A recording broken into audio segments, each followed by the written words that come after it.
Hello everyone, today we shall be studying chapter number 2 of class 9 economics textbook People as Resource. Before starting with this chapter, the first thing that we should know is that India is the second most populous country after China, China being the first one, and it has been estimated that in some time we will overtake China to be the most populous country of the world. And with this increasing population, we should have awareness of how we should direct and channelize this manpower towards being a resource rather than to being a asset and a resource rather than being a liability. Now, first of all, what is an asset and what is a liability? An asset is something that adds value to your life, that adds value to your income, and liability is something which is like, we should say, a burden or something which is to be repaid back. For example, I work very hard, I earn 100 rupees, that is an asset to me, and I took 100 rupees from you which I have to repay you back. That's a liability because I have to repay that back to you. Okay, I have not earned it, I have taken it from you, it's my responsibility to give it back to you. So this is a liability. Which is better? An asset is better rather than being a liability. Okay, because liability is kind of you will be, you'll be dependent on someone, you'll be a liability on someone. Okay, this is not done. So human resource is an asset rather than a liability. This chapter means to say that. And how an asset?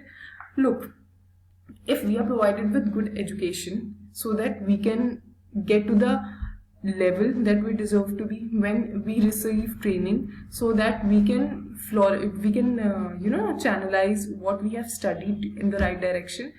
And medical care means appropriate vaccination so that we shouldn't get any contagious disease or something like that.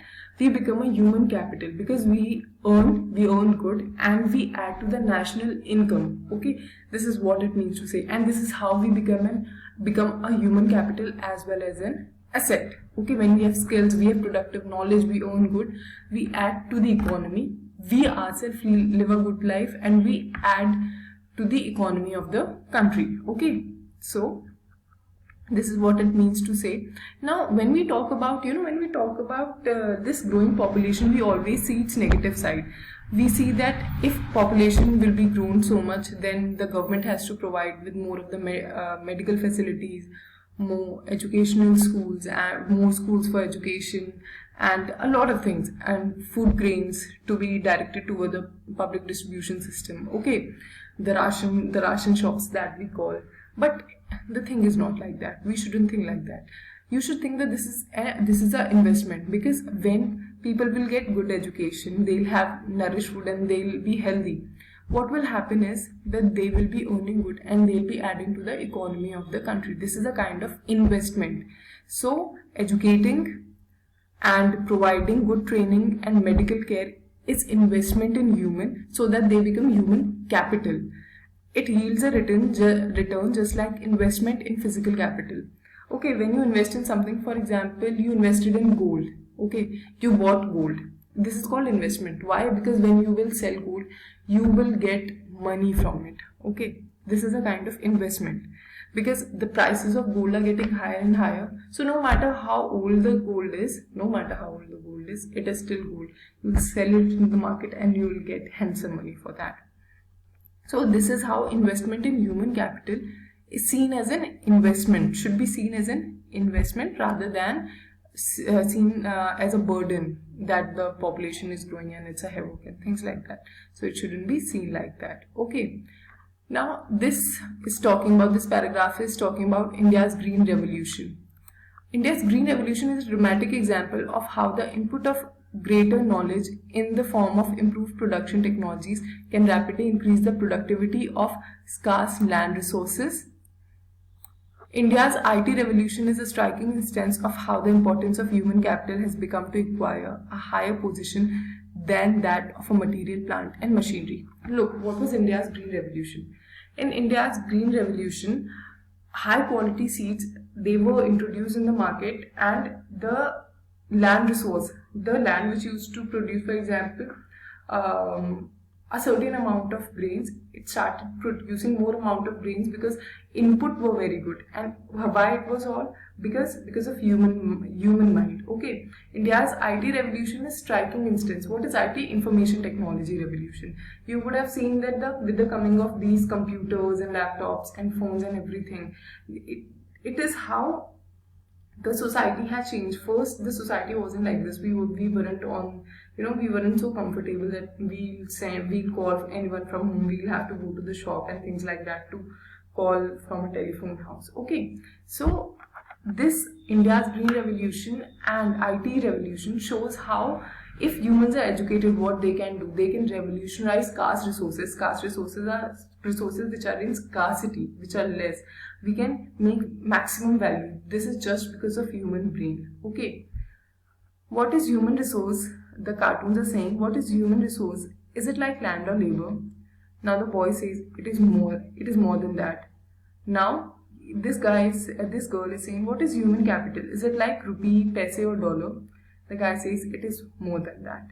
What is a what is capital? First, we should know what is capital. Capital is something, we should say that money, land, gold, anything that brings monetary value is capital. Okay, and what is human capital? Human capital in itself is not money or something. Human capital, when they become maximum of their potential and they do good jobs and they bring in money and they add to the development of the country, they become human capital. Okay, now this, not only do the more educated and the healthier people gain through their high income, society also gain in other indirect ways because of the advantages. This we have discussed of how the society and the nation gets through you. Okay, in fact, human capital is in one way superior to other resources like land and physical capital.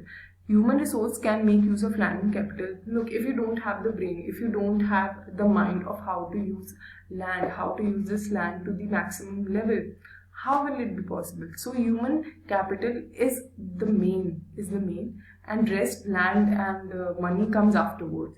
For many decades in India, our large population has been considered a liability rather than asset.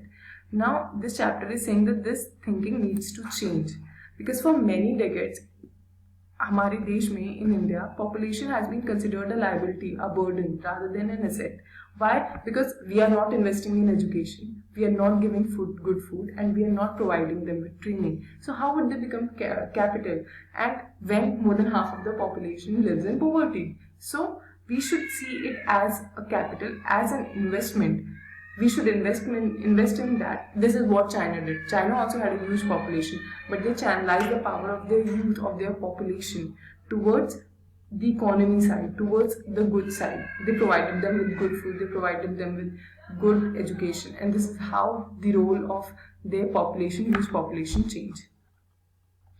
Okay, so this is a story of Sakal. There were two friends, Vilas and Sakal. These are stories of these two friends. Sakal was a 12-year boy, and his mother used to, do the household work, like our mothers who are housewives. And his father, Bhuta Chaudhary, worked in agriculture field. He was an agriculture labor.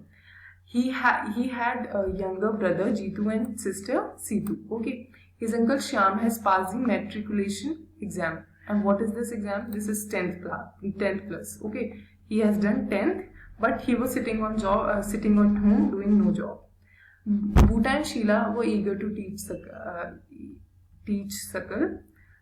They forced him to join the village school, which he soon joined. After joining the school, he went to do some computer course. Okay, after coming back from the computer course, he got a job at a very good place. Okay, now this is a story of Vilas. Vilas was an 11-year-old boy. He was the friend of Sakal only. Okay, his father died. He was a fisherman, and his mother Geeta, she used to sell fish to earn money to feed the family. Okay, but what happened was they didn't had enough money. They couldn't afford, and his father also died, so he couldn't go to school. Neither he had interest in studies. He had one younger brother, Mohan. Okay, after some time his mother fell sick, and then there was no one to support the family, and he took the job of selling fishes. Now the story tells of how Vilas and Sakal, being friends, differentiated so much in their lifestyle. Sakal became a human capital. He did good courses, he went to school, and he got a very good job. But Vilas, he stayed in the village itself. He did sell his mother's business only. He did his mother's business only of selling the fishes, and he couldn't really develop in life. Okay, so this is what education does and why it is important. If you educate yourself, you will be at a better place than what you are today. Okay, this is what this story tells. Okay, investment in human resource via education and medical care can give high rate of return in future. This investment on people is the same as investment in land and capital. This is we have explained of what does it mean. A child too with investment made on her education and health can yield a high return in future. Now, why are you being sent to study, sent to school by your parents to study? Because your parents want you to become human capital. They want you to earn good in your life. Okay, so this is the reason. They are also conscious on proper nutrition and hygiene. They accordingly look after their children's need for education at school and good health. A virtuous cycle is thus created in the case. In contrast, a vicious cycle may be created by disadvantaged parent. Now, what is meant by advantage and disadvantaged parents? Look, in today's world, everyone wants to send their children to school. Why they don't is because some have the money, some have the resources, and some don't have. Now, because some people are advantageous, they have enough money to send their children to school, their children are at a better place if they want to study. But those who don't want to study, they do the same work, they take the same work as done by their parents. So this is the difference. Okay. Now here comes the story of a country like Japan. Look, India has a lot of what to say, resources. Yes, India has a lot of resources, but Japan really doesn't have any kind of resource. All they have is human resource. Okay, so what they did, they imported resources from other countries, resources like steel material, like steel, like iron.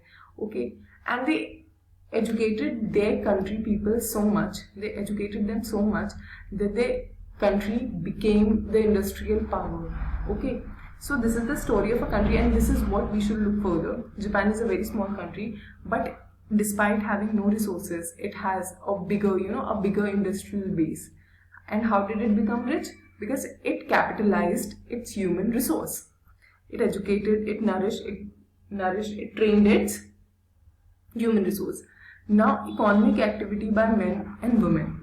Now, this is differentiating on gender basis. Like Vilas and Sakal, people have been engaged in various activities. The various activities have been classified into three main sectors. Okay, these sectors are really important. Wait. Okay, what are these sectors? This is primary sector, secondary sector, and tertiary sector. Okay, what are the sectors? Primary sector, secondary sector, and the tertiary sector. Wait. Okay, primary sector includes, primary comes on the first edge. Primary sector includes agriculture, forestry, animal husbandry, fishing, poultry, farming, mining, and quarrying. The basic work, okay, the basic work, which we call work done by the laborers of labor class, is basically comes in the primary sector. Then comes the manufacturing sector. It is the second level. Manufacturing sector is included in the secondary sector. Manufacturing is getting input, getting the resources, and getting cotton and making cotton cloth. Okay, so this is what comes under manufacturing. Okay, and what is tertiary sector? Tertiary sector is something which is done in today's time. It is activities in this sector result in production of goods and services.